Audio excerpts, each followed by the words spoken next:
All right, here's a little anecdote that shares some of Dr. Johnson's rich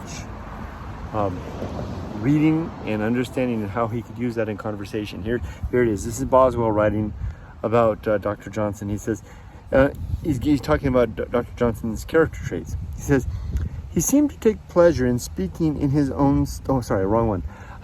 A foppish physician. A foppish is wearing, extravagant clothing, apparently.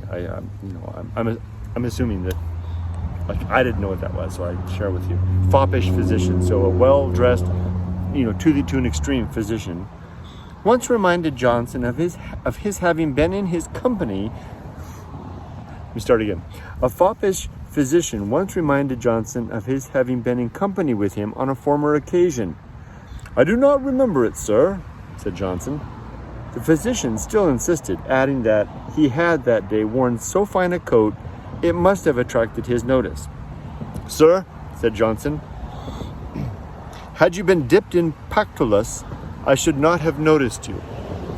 Now, I didn't know what Pactolus meant. It's a capital P, so it's a proper noun. I had to look it up, and I discovered that it's a river. I think it's in Greece area. Was it? I can't remember. Anyway, it's a river. And the reason that it's significant into this story is that it's the river where King Midas, remember the Midas gold touch? He finally took a bath in the Pactolus River, which took away the power that everything he touched turned to gold. So the story goes that the waters of the Pactolus are filled with gold dust. Apparently, the residue of King Midas's touch, and maybe the reason that it was associated with King Midas in the first place. Such that Johnson's illusion here is that, allusion, not illusion, but his allusion here is that if you had been dipped in Pactolus and come out covered in gold dust, so fine as that, I still wouldn't have noticed you. Now,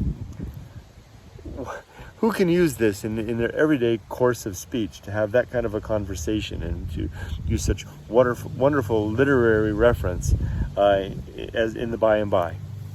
Great stuff. It's a shame that this book's coming to an end.